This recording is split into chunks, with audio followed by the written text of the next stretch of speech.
बिस्मिल्लाहिर्रहमानिर्रहीम। नाज़रीन अस्सलाम वालेकुम, मैं हूँ इमरान वसीम।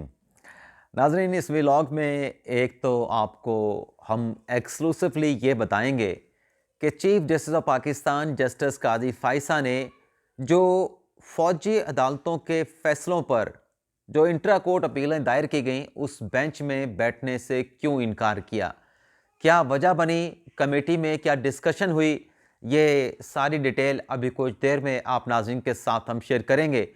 इसके अलावा हम ख्याल आपस में दस्तों गिरेबां और लड़ाई कहाँ तक पहुँची है, ये डिटेल भी आपके साथ हम शेयर करेंगे, ये मामला क्या है।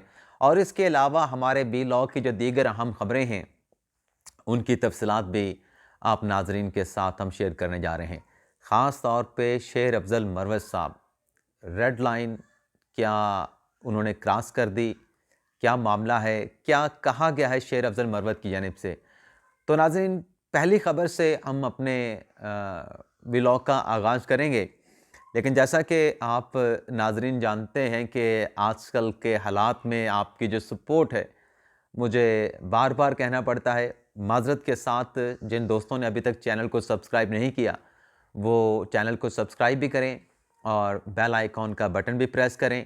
वीडियो पसंद आती है तो दोस्तों के साथ ज़्यादा से ज़्यादा शेयर भी करें और लाइक भी करें।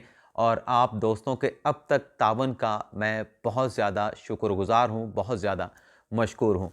तो सबसे पहले नाज़रीन, जो मीडिया पे ख़बर चल रही है, क्योंकि अब तो हमारे ऊपर कोई कदगन भी नहीं और बहुत सारी चीज़ें ओपनली आपके साथ डिस्कस कर सकते हैं। ये नाज़रीन, मीडिया पे जो ख़बरें चल रही हैं कि 190 मिलियन पाउंड का जो मामला है, उसमें साबिक़ वफ़ाक़ी वज़ीर ज़ुबैदा जलाल ने नैब को अपना बयान रिकॉर्ड करवा दिया है। ये नाज़रीन पुरानी ख़बर है, पुरानी शराब को नई बोतल में डाल के बेचा जा रहा है। ये नाज़रीन ज़ुबैदा जलाल का कोई आज का रिकॉर्ड करवाया गया स्टेटमेंट नहीं है। ये उस वक्त का स्टेटमेंट है जब नैब ने इस मामले की इन्वेस्टिगेशन का आगाज़ किया था। आप नाजरीन जानते हैं, आप नाजरीन के नॉलेज में होगा कि फैसल वाडा को बुलाया गया था, फवाद चौधरी को बुलाया गया था, शेख रशीद को बुलाया गया था, असद उमर को बुलाया गया था, जुल्फ़ी बुखारी को भी बुलाया गया था और इसमें ज़ुबैदा जलाल काबीना के जितने अरकान थे सबको बुलाया गया था। खालिद मकबूल सदीकी भी पेश हुए थे। 59 लोगों के नैब ने इस रेफरेंस में, जो कि 190 मिलियन पाउंड का एहतसाब अदालत में दायर हो चुका है, 59 लोगों के जो काबीना के थे और दीगर मुतल्लका लोग थे, उनके बयानात रिकॉर्ड करवा हुए थे और वो रेफरेंस के साथ एहतसाब अदालत में जमा भी हो चुके हैं। तो ये कहना कि ये कोई नया बयान है जो ज़ुबैदा जलाल का रिकॉर्ड किया गया है, पुराना स्टेटमेंट है जिसमें ज़ुबैदा जलाल ने कहा था कि खुफिया मंजूरी ली गई 190 मिलियन पाउंड की और किसी का मौक़िफ़ नहीं सुना गया और काबीना के इजलास में बहस नहीं कराई गई और खान साहब ने अपनी मनमर्जी से काबीना के अरकान से कहा कि बस आपने बगैर देखे, बगैर खोले इसकी आपने मंजूरी देनी है। तो कुछ अरकान ने तहफ़्फ़ुज़ात का इजहार भी किया था, लेकिन खान साहब ने उनके रिजर्वेशन को जो है वो रद्द कर दिया था कि नहीं, अहम मामला है, ओपन नहीं हो सकता अभी और फौरी के फौरी अप्रूवल दें। तो ये ज़ुबैदा जलाल साहब का उस वक्त का स्टेटमेंट है। ग़ालिबन 3-4 महीने पहले ये बयान रिकॉर्ड हुआ था। इसके अलावा नाज़रीन, असद कैसर साहब जो इन्हें ज़मानत के बाद दोबारा गिरफ्तार किया गया था, आज मर्दान के मजिस्ट्रेट ने उनकी 90,000 के ज़र ज़मानत और 2 शख्सी ज़मानतें देने पर जो है उन्हें रिहा कर दिया। लेकिन बाद ये ख़बरें आ रही हैं कि उन्हें उनके कोई नज़रबंदी के ऑर्डर जारी कर दिए गए हैं। अब आ जाते हैं शेर अफ़ज़ल मरवत साहब वाली ख़बर पे, जो इन्होंने आज KPK में एक जलसे से खिताब किया है। और जलसे में खिताब करते हुए जो हमने कहा कि मरवत साहब ने रेड लाइन क्रॉस कर दी है, फैसला आपने करना है। हमारा तो एक कैचिंग लाइन है जो हमने अपने थंबनेल पे दी है। मरवत साहब ने जो ट्वीट किया है, मैं आप नाज़रीन को पढ़ देता हूँ। नाज़रीन, आप, क्योंकि मैं अपनी ज़ुबान से कुछ नहीं कहना चाह रहा, मेरे साथ रहें नाज़रीन, ये मैं निकालता हूँ। असल में मैं खुद ही अपने चैनल का मालिक भी हूँ, सब कुछ हूँ और क्या कहते हैं, आज बाजोड़ में शेर अफ़ज़ल मरवत साहब ने कहा, मालिक भी हूँ जो मैं चैनल के हवाले से बता रहा था, और रिपोर्टर भी हूँ, कमेंटेटर भी हूँ और PN भी मैं खुद हूँ। सब कुछ मैं खुद करता हूँ अपने यूट्यूब चैनल के लिए। तो शेर अफ़ज़ल मरवत साहब ने आज बाजोड़ में 3:53 पे एक ट्वीट किया है, आज बाजोड़ में हम आपके इक़्तिदार की कब्र खोदेंगे, 8 फरवरी को हम आपके इक़्तिदार को दफन कर देंगे। अब नाज़रीन, मौजूदा हालात में इक़्तिदार में नून लीग नहीं है, पीपल्स पार्टी नहीं है, तहरीक इंसाफ खुद भी नहीं है और निगरान आए हैं सिर्फ इलेक्शन करवाने के लिए। तो इक़्तिदार में तो हमेशा एस्टेब्लिशमेंट होती है। तो ये जो पैगाम शेर अफ़ज़ल मरवत साहब ने दिया है, ये एस्टेब्लिशमेंट को दिया गया है, कंट्रोल टावर को दिया गया है। और इसमें ज़ाहिर सी बात है कि जब आप इस किस्म के बयानात देंगे, ब्लाइंड स्टेटमेंट देंगे और मुखातब करेंगे जो हमेशा इक़्तिदार में रहते हैं, एक सिविल ब्यूरोक्रेसी, एक अस्करी ब्यूरोक्रेसी, अस्करी इस्टेब्लिशमेंट और ब्यूरोक्रेट जो इस्टेब्लिशमेंट है हमेशा इक़्तिदार में रहते हैं। तो उनको जिस तरीके से इन्होंने आज कहा है कि आपकी कब्र खोदेंगे, तो मेरे ख्याल से रेड लाइन क्रॉस कर दी। और फिर पीटीआई वाले कहते हैं कि हमारे पीछे लोग पड़ जाते हैं, हमारी गिरफ्तारियां होती हैं। ये होता है कि जब आप इस किस्म की रेड लाइन को क्रॉस करेंगे तो फिर कानून तो अपना रास्ता अख्तियार करेगा। और जिस कब्र खोदने की बात कर रहे थे शेरवज़न मरवत साहब, क्या 2008 से लेकर जब तक इमरान खान साहब वज़ीर आज़म रहे मुल्क की मईशत की कब्र नहीं खोदी गई? क्या मुल्क की जो अखलाकियात हैं, जिस तरीके से इमरान खान साहब ने सोशल मीडिया का इस्तेमाल किया और एक जो हमारी सोसाइटी का फैब्रिक है अखलाकियात का, जिस तरीके से उसे तबाह कर दिया गया कि आज कोई इख्तलाफ सुनने को तैयार नहीं।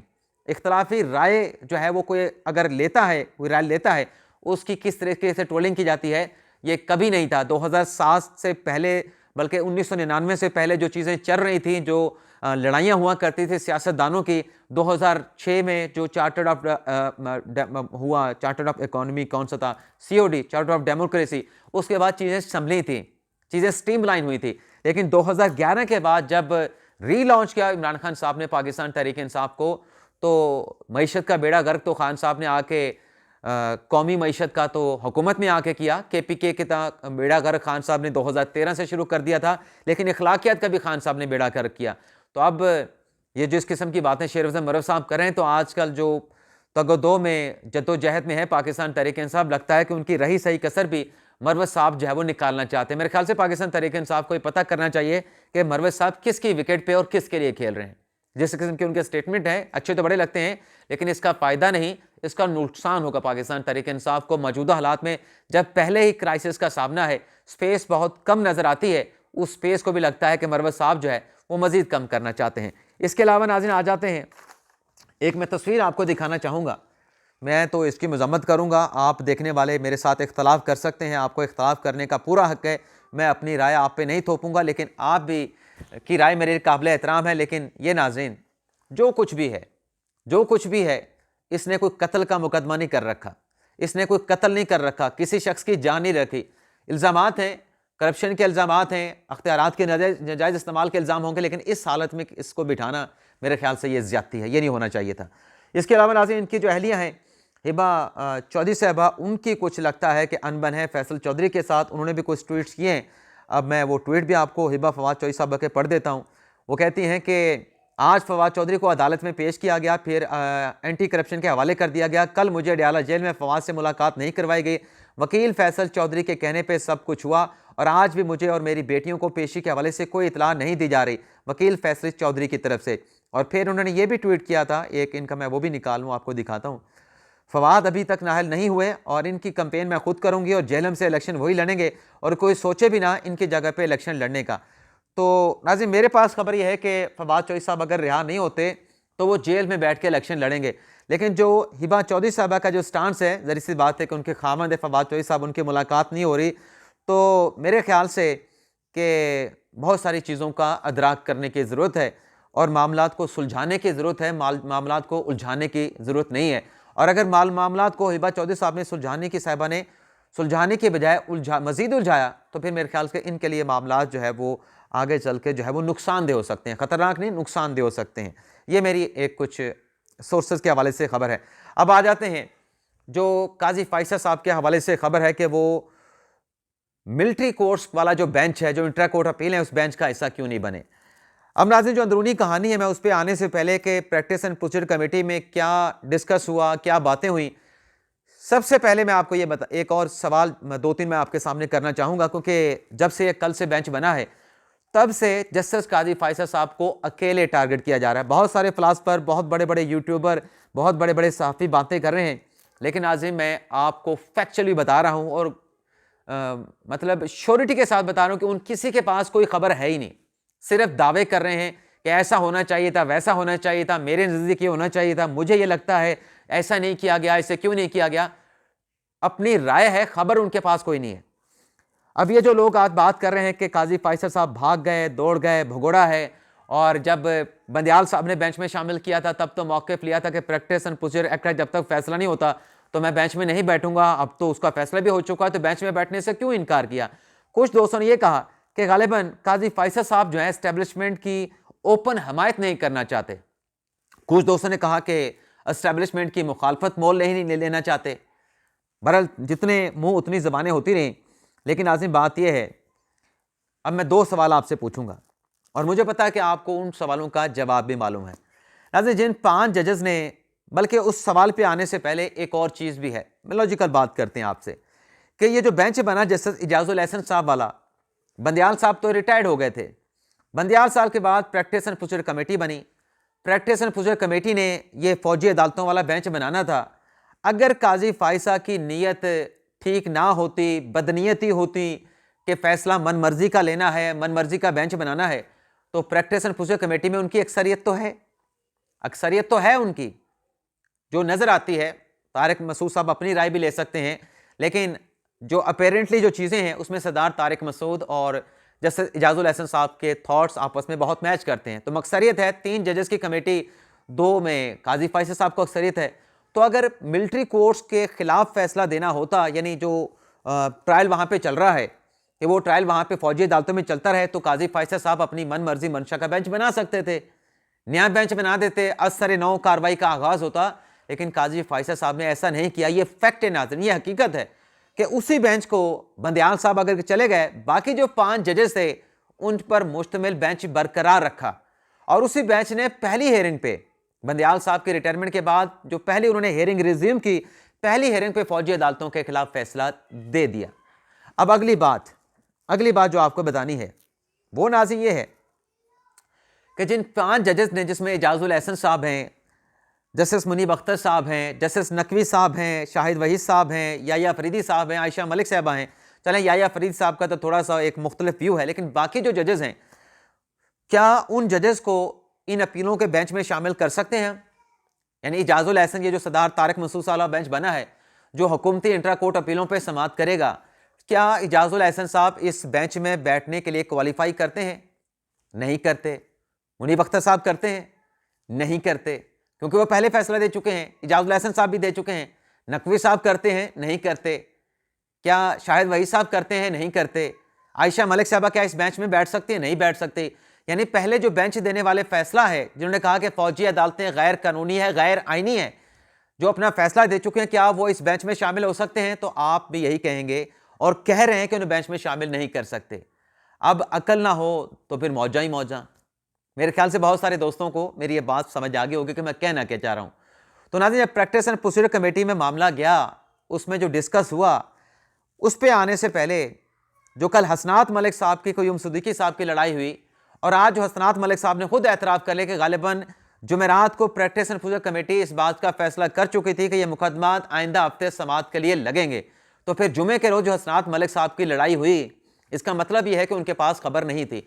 और कल भी अल्हम्दुलिल्लाह अपने इस यूट्यूब चैनल पे जो फौजी अदालतों का मुकदमा समाअत के लिए मुकर्रर हुआ, इंट्रा कोर्ट अपीलें जो समाअत के लिए मुकर्रर हुई, और जो नाज़रीन जस्टिस नकवी साहब का बेंच बना, अपने इस प्लेटफॉर्म से, यूट्यूब चैनल से यह खबर सबसे पहले हमने शेयर की आपके साथ भी, और पूरे सोशल मीडिया पे भी हमने शेयर किया और ट्विटर पर भी हमने शेयर की। अल्लाह ताला का बड़ा शुक्र है, हम अपने ज़राए का शुक्रिया अदा करते हैं। हमारे साथ इसी तरीके से ताबन जो है वो जारी रखें, तो इंशाल्लाह हम आपके साथ सबसे पहले अपने प्लेटफॉर्म से खबर शेयर करेंगे। अब नाज़रीन, जो खबर आपके साथ हम शेयर करने जा रहे हैं, खबर नाज़रीन ये है कि प्रैक्टिस एंड प्रोसीजर कमेटी के जो मिनट्स हमें मिले हैं, कुछ और दोस्तों को भी मिले हैं, उनको मिले हैं, जो 7 दिसंबर को कमेटी का इजलास हुआ, जो चौथी मीटिंग थी प्रैक्टिस एंड प्रोसीजर कमेटी की, और जो 5वीं मीटिंग है उसके मिनट्स हमारे कुछ दोस्तों को मिले हैं। लेकिन हमारे पास जो चौथी मीटिंग थी, जो 30 नवंबर को हुई थी प्रैक्टिस एंड प्रोसीजर कमेटी की, उसके हवाले से हमें नाज़रीन ज़राए ने यह बताया है कि 30 नवंबर को यह फैसला हो गया था कि मिलिट्री कोर्ट्स के हवाले से जो बेंच बनेगा, वो बेंच बनाएंगे चीफ जस्टिस काजी फैसल, जो कि कमेटी के चेयरमैन हैं, और जस्टिस सरदार तारिक मसूद, और जस्टिस इजाजुल एहसन साहब ने उस बेंच में, यानी वो जो बेंच बनना था इंट्रा कोर्ट अपीलों पे, जो कि अब बना है, सरदार तारिक मसूद साहब हेड कर रहे हैं, जस्टिस इजाजुल एहसन साहब ने उस बेंच की तश्कील में अपने किसी किस्म के ताल्लुक या किरदार से लाताल्लुकी की जाहिर कर दी थी। वो अपने आप को उन्होंने दस्तबरदार कर लिया था, विड्रॉ कर गए थे। इजाजुल एहसन साहब ने कहा था कि चूंकि मैं फौजी अदालतों के खिलाफ, सिविलियन के फौजी अदालतों में ट्रायल के खिलाफ फैसला दे चुका हूं। अब अपीलें आई हैं, तो उन अपीलों पर अगर मैं बेंच के प्रोसेस में शामिल होऊंगा तो ये बायसनेस का एक एलिमेंट आएगा, एक तासुर मिलेगा, तो मैं नहीं बैठूंगा। आप बेंच बनाएं, जो भी बेंच बनाना है इंटर कोर्ट अपीलों पे, क्योंकि मैंने फैसला दे दिया है। अब मेरा ये जवाब नहीं बनता कि मैं उसमें बैठ के बेंच की तश्कील में शामिल हुआ हूं, जब मैंने खुद से फैसला दे रखा है फौजी अदालतों के खिलाफ के सिविलियन का वहां पे ट्रायल नहीं हो सकता। तो इजाजुल एहसन साहब तो लाताल्लुक हो गए। ये 30 नवंबर की बात बता रहा हूं, और अब आप अंदाजा कर लें कि साफी कल बैठ के लड़ रहे थे कयूम सिद्दीकी के साथ, हसनात मलिक साहब, दोनों के पास ही खबर नहीं थी माशाल्लाह, मेरे पास भी नहीं थी मुझे भी आज जराए ने बताया, लेकिन चलें पता तो चला कि मामला था क्या। मैं किसी को क्यों कोसूं, मेरे पास भी इन डेप्थ इंफॉर्मेशन नहीं थी। अब नाज़रीन, जब ये बेंच बनना था, कमेटी ने बेंच बनाना था, तो जो मैंने पहले आपको बात की कि जो पहले जजेस जिन्होंने फौजी अदालतों के खिलाफ फैसला दिया, क्या वो इन अपीलों पर बैठ सकते हैं? नाज़रीन, नहीं बैठ सकते। उसकी वजह यह है कि पहले फैसला दे चुके हैं। अब काजी फैसल साहब भी फौजी अदालतों का फैसला तो ऑलरेडी पहले दे चुके हैं। 2015 को 21 तरमीम के केस में बेशक उनका इख्तलाफी नोट था, लेकिन उनकी राय आ चुकी थी। क्या वो दोबारा इस बेंच में बैठ सकते थे? तो इसी वजह से काजी फैसल साहब ने हमें जरा ये बताते हैं, उन्हें कहा कि मैं फौजी अदालतों के हवाले से पहले अपनी राय दे चुका हूं, मैं अगर बैठूंगा तो मेरे ऊपर एतराज भी होगा, और एक मॉरली जो मेरी ड्यूटी बनती है, अगर मैंने केस नहीं पहले सुन रखा है, अपनी राय दे चुका हूं, डिस्क्लोज कर चुका हूं, तो मैं कैसे बेंच में शामिल हो सकता हूं? तो काजी फैसल साहब इसलिए बेंच में नहीं बैठे। अब बहुत सारे दोस्त सवाल रेज करेंगे कि वो तो फौजी अदालतों का केस था 2015 का, तो ये तो नया केस है। भाई राय तो वही है ना। अब काजी फैसल साहब बैठ जाते तो एक वोट तो पहले ही निकल गया था फौजी अदालतों के खिलाफ। अगर 7 रुकनी बेंच होता 6 के बजाय, एक वोट तो पहले फौजी अदालतों के खिलाफ चला गया था ना। अपेरेंटली जो राय सामने थी, तो कौन बैठने देता? किसी ने नहीं बैठने देना था, ना वजारत दिफा ने, ना दाखिला ने, ना हुकूमत ने, किसी ने बैठने नहीं देना। तो कहते भाई आप तो फैसला दे चुके हैं, आपकी राय आ चुकी है, आप बेंच में कैसे बैठ सकते हैं? अब जो दोस्तों का सवाल है, फिर उसको और तरीके से एक्सप्लेन कर देता हूं कि वो तो 2015 का था। ओ भाई नहीं बैठ सकता इस तरीके से कि अगर हाई कोर्ट में आपने कोई मुकदमा सुना हो, यानी हाई कोर्ट में आपने लापता अफराद का मुकदमा सुना, उस लापता अफराद की अपील सुप्रीम कोर्ट में आ जाती है, आप भी सुप्रीम कोर्ट में एलिवेट होकर जज बन जाते हैं, तो क्या आप वो अपील सुप्रीम कोर्ट में सुन सकते हैं? नहीं सुन सकते। आप ये नहीं कह सकते वो तो जी मैंने हाई कोर्ट में सुना था, ये तो सुप्रीम कोर्ट है। आप नहीं सुन सकते। आप ये नहीं कह सकते वो तो मैंने आईनी तरमीम में केस सुना था, ये तो आईनी तरमीम का केस नहीं। भाई केस तो फौजी अदालतों का है। तो काजी फैसल साहब ने इस मैच में बैठने से भी इनकार कर दिया, भाई मैं नहीं बैठ सकता, मेरी राय आ चुकी है। तो नाज़रीन ये बात भी है।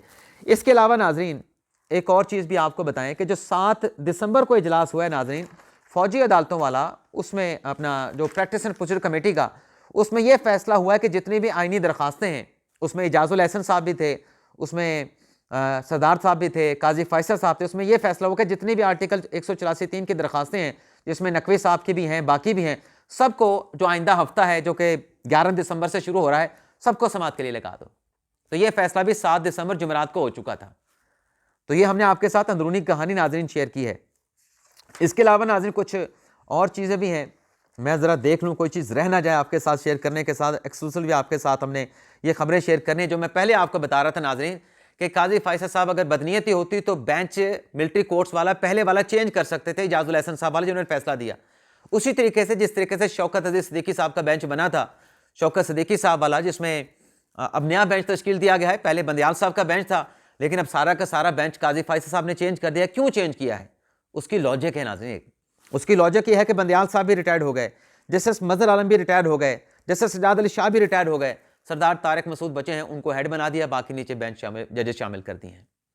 तो काजी फैसल साहब कर सकते थे, उनके दिल में अगर कोई बदनीयती होती, लेकिन नहीं थी। लेकिन यहाँ पे जो फिलासफर हैं, क्योंकि ज़ाहिर सी बात है कि काजी फैसल साहब को सिर्फ ग्रिल करना है, ग्लियर करना है, और भाई आप क्रिटिसाइज़ करें, लेकिन काजी फैसल साहब को अकेले नहीं कर सकते। ये बेंच काजी फैसल साहब अकेले नहीं बना रहे। आपने ग्रिल करना है, आपकी राय है, लेकिन सच पे आए, फैक्ट पे आए, फिर कमेटी को आप क्रिटिसाइज़ करें। आप कमेटी को कहें कि बेंच में इजाजुल एहसन को क्यों नहीं शामिल किया, मुनीब अख्तर को क्यों नहीं शामिल किया, जमाल खान मंदोखेल को क्यों नहीं शामिल किया, अत्थर मिनल्ला को क्यों नहीं शामिल किया। बहुत सारे दोस्त कह रहे हैं कि अत्थर मिनल्ला साहब को भुट्टो रेफरेंस में क्यों नहीं शामिल किया। 3 वजूहात की बिना पे अत्थर मिनल्ला साहब भुट्टो रेफरेंस वाले में शामिल नहीं हुए। उनके ससुर ने फैसला दिया था भुट्टो साहब के हक में, अतर मिल्ला साहब ने भुट्टो का जनाजा पढ़ा था, और कुछ और भी इस तरह के ताल्लुक वास्ते हैं जिसकी वजह से वो नहीं बैठे। यही मोरालिटी होती है। जैसे इजाजुल हसन साहब ने कहा कि मैं इन अपीलों के बेंच की कॉन्स्टिट्यूशन में कंपोजिशन में नहीं बैठूंगा, इसलिए काजी फैसल साहब ने कहा मैं भी नहीं बैठूंगा। अब चाहते तो इजाजुल हसन साहब भी बेंच की कंपोजिशन में बैठ सकते हैं कि मैंने फैसला दिया है, बेंच बनाने का मामला तो उससे अलग है, लेकिन इजाजुल हसन साहब ने असूली मौके पर कहा जी मैं नहीं बैठूंगा जी, मेरे फैसले के ऊपर अपीलों पे बेंच बन रहा है तो मैं कैसे बैठूं। तो काजी फैसल साहब ने वही स्टांस लिया कि मैंने पहले फैसला दे दिया है, मैं कैसे अब उसी नोयत के केस में, फौजी अदालतों के केस में राय दे चुका हूं, कैसे बैठूं। बड़ा फैसला दे चुका हूं आईनी तरमीम में कि आईनी तरमीम के जरिए भी फौजी अदालतें नहीं बन सकती। ये तो एक छोटा सा मैटर है। अगर आईनी तरमीम के जरिए फौजी अदालतों में सिविलियन का ट्रायल नहीं हो सकता तो फिर कानून के जरिए भी नहीं हो सकता। लेकिन बहरहाल अब आपको बताते हैं कि 6 हम ख्याल कैसे जो है वो आपस में लड़ पड़े।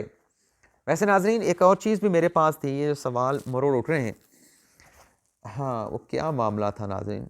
हाँ, ये जो मरोड़ जिन लोगों को काजी फैसल साहब पे उठ रहे हैं, क्योंकि बहुत सारी चीज़ें सिर्फ मैंने हिंट लिखे हुए हैं, पूरी चीज़ें नहीं लिखी हुई। ये जिन लोगों को मरोड़ उठ रहे हैं कि बेंच ऐसे क्यों बना, वैसे क्यों बना, वो ज़रा ये बताएं कि चले बेंच तो फौजी अदालतों वाला बन गया जो 13 को समाअत करेगा, 13 को ये बेंच कोई समाअत करने के लायक भी है? मतलब जो इस वक्त सूरत हाल है, ये बेंच क्या प्रोसीड कर सकता है? अभी तक तफसीली फैसला नाजरीन नहीं आया। वो नैब तरमीम के खिलाफ जो अपीलें सुप्रीम कोर्ट में आई थी, जो इमरान खान साहब के हक में फैसला आया था, वो अपीलें भी आज पेंडिंग पड़ी है, क्योंकि तफसीली फैसला नहीं आया उस मामले के हवाले से जो मिलते जुलती चीज़ें हैं और प्रैक्टिस एंड प्रोसीजर केस का। यहाँ पर भी फौजी अदालतों के का सिविल में ट्रायल नहीं हो सकता, अभी तक तफसीली फैसला नहीं आया। तफसीली फैसला आएगा तो या फरीदी साहब अपना इख्तलाफी नोट भी देंगे, तो मंगल या बुध के रोज़ 13 को जब समाअत होगी, वो 5 रुकनी बेंच सरदार तारिक मसूद वाला हैंडीकैप है, बेबस है, कोई वाज़े तौर पे हुक्म दे के प्रोसीड फर्दर कर ही नहीं सकता। तो जिन लोगों को ये पेट में मरोड़ उठ रहे हैं कि काजी फैसल साहब क्यों नहीं बैठे, तो वो ज़रा इस पर भी बात करें ना कि अभी तक तहरीरी फैसला क्यों नहीं जारी हुआ। फैसला जारी हो ताकि आगे फर्दर प्रोसीड हो। सिविलियन का फौजी अदालतों में ट्रायल हो सकता है, नहीं हो सकता, अपने मंतकी अंजाम तक पहुंचे। अब आ जाते हैं कि 6 हम ख्याल आपस में दस्तों गिरबान, मामला बढ़ गया, लड़ाई बढ़ गई। तो नाज़रीन 6 लोग मैं पहले तो आपको बता देते हैं, सदीक जान और आदिल राजा साहब का हम जिक्र कर चुके हैं, हम ख्याल थे। इमरान रियाज खान भी हम ख्याल थे, लेकिन इमरान रियाज खान को जिस तरीके से इन्होंने इल्ज़ामात लगाए आदिल राजा ने, तो सदीक जान और आदिल राजा साहब एक दूसरे के साथ आमने सामने आ चुके हैं। सोशल मीडिया पे लड़ाई शुरू हो चुकी है। सदीक जान ने चैलेंज दे दिया है। दूसरे जो हम ख्याल क़य्यूम सदीकी साहब, हसनात मलिक साहब आपस में प्रोग्राम करते थे, बैठते थे, हंसते थे, खेलते थे, एक दूसरे के साथ जो है अटकेलियाँ भी करते थे, एक दूसरे को मतलब छेड़ते भी थे, चिढ़ाते भी थे। तो ये भी कल आपस में लड़ पड़े, दोनों हम ख्याल थे। इसी तरीके से असद तूर साहब ने आज नाम लेके अपने व्लॉग में क़य्यूम सदीकी साहब को क्रिटिसाइज़ किया है कि वो ऐसे हैं, वैसे हैं, ऐसे नहीं होना चाहिए, वैसे नहीं होना चाहिए था। तो आज क़य्यूम सदीकी साहब ने भी नाम लिए बगैर असद तूर साहब को ग्रिल किया है। तो ये भी आपस में दस्तों गिरबान नज़र आते हैं। लड़ाई लगता है कि दिन ब दिन हम ख्याल लोगों की बढ़ती चली जा रही है। तो जो क़य्यूम सदीकी साहब ने लिखा वो आपको बता देते हैं। बाकी जो असद तूर साहब ने व्लॉग में कहा वो आप खुद जाके सुन सकते हैं कि असद तूर साहब क्या कह रहे हैं। क़य्यूम सदीकी साहब ने कहा, वैसे आपको असद तूर भाई का भी बता देते हैं, ये ना वो सुने कि आपने मेरी बात क्यों नहीं पूरी तरीके से बताई। असद भाई ने यह बताया कि जो मीटिंग हुई थी एक हल्फ बर्दारी की तकरीब में, और उसमें जिस वाक़े का अदील सरफराज ने हवाला दिया था कि बंदियाल ने कहा कि तो मेरे साथ तस्वीर क्यों नहीं खिंचवाते, तो उसके ऊपर जो आपस में उनके मुकालमे होते उसका हवाला दिया अपने असद तूर साहब ने। उन्होंने कहा कि वो दरअसल गलत वाक़या जो है वो ट्वीट करवाया था क़य्यूम सदीकी साहब ने अदील सरफराज से। तो उस पर फिर आज अब्दुल क़य्यूम सदीकी साहब ने किसी का नाम लिए बगैर ये कहा है कि बंदियाल के साथ जफियाँ डालकर सर हमारे व्लॉग्स पर आप माइंड तो नहीं करते, हमारी आपसे कोई मुखालफत नहीं का यकीन दिलाने वाले तस्वीर बनाने के बाद अपनी नई डुगडी के ऊपर नाच रहा है। तो ये मेरे ख्याल से नाम इन्होंने नहीं लिया क़य्यूम सदीकी साहब ने, लेकिन मुझे लगता है कि इन्होंने टारगेट जो किया है वो किया है असद तूर साहब को। और फिर इनका एक ये भी ट्वीट है कि जैसे जैसे मुशर्रफ का केस आगे चलेगा देखते जाइए कई चमूने कैसे कैसे रंग में सामने आएंगे। इसके नाज़ी मुझे समझ नहीं आई, लेकिन बहरहाल जो खबरें हमारे पास थी अल्हम्दुलिल्लाह उनकी तफसीलात आपके साथ हमने शेयर की हैं। कल के लिए 2 खबरें हैं, दोनों खबरें हमने महफूज कर ली हैं तो कल इन दोनों खबरों की डिटेल भी आपके साथ हम शेयर करेंगे। इजाज़त चाहते हैं नाज़रीन।